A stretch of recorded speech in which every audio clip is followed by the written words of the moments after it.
Today I am going to start your new topic. The topic name is delegation of authority. In every organization, manager alone cannot perform all the work. He divides the work among the different individuals working under him according to their qualification and get work done from them. He deliberately passes some of his responsibility to his subordinate. After passing the responsibility, the manager also shares some of his authority. Authority means power to take decision with his subordinate so that the responsibility can be carried properly.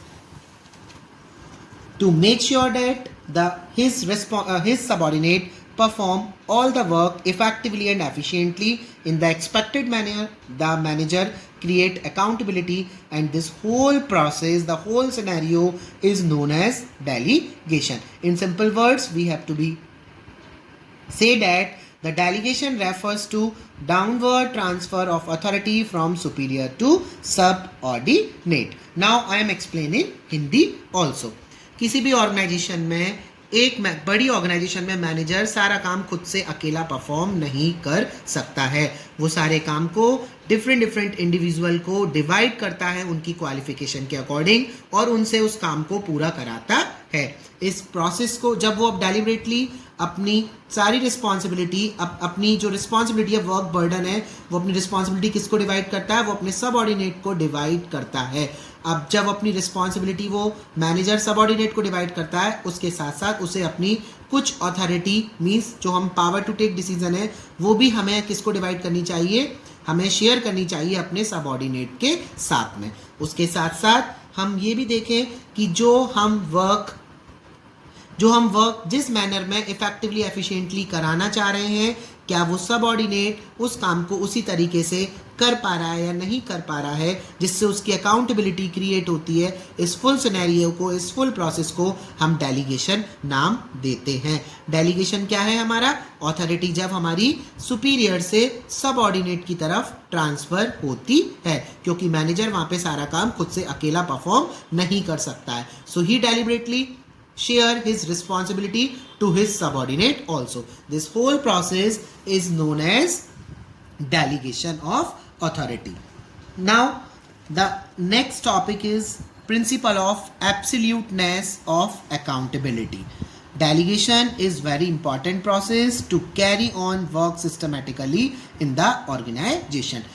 Delegation हमारा एक बहुत ही important process होता है अगर हम organisation में systematically किसी भी वर्क को कैरी आउट करना चाहते हैं. But delegation is not a process of abdication which means accountability is absolute. But delegation हमारा वो प्रोसेस नहीं है जिसमें हम सारा काम दूसरे पर्सन को देकर खुद फ्री रहें. यहाँ पर फिर भी हमारी अकाउंटेबिलिटी रहती है.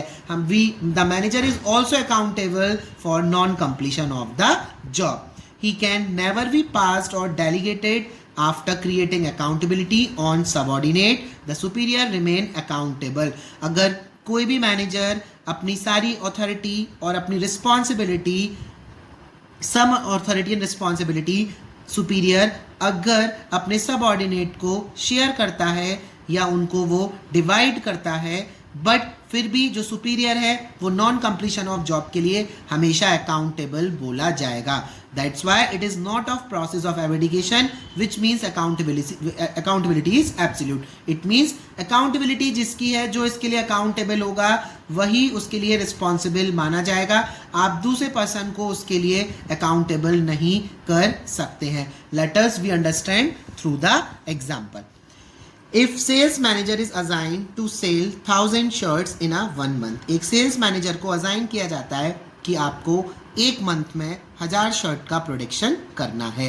He divide the target among 5 salesman. उसने उस टारगेट को 5 सेल्समैन में डिवाइड किया जो उसके अंडर में काम कर रहे थे. बट आफ्टर सम टाइम एक सेल्समैन जो है वो बीमार पड़ जाता है जिसकी वजह से 800 शर्ट ही बन पाती हैं और वही सोल्ड हो पाती है. प्रोडक्शन मैनेजर ने तो पूरा बना के दिया पर जो सेल हो पाती है वो कितनी शर्ट्स हो पाती हैं? 800 शर्ट्स ही सेल हो पाती हैं just because of 1 people get feel sick. In this condition, accountability lies with the manager.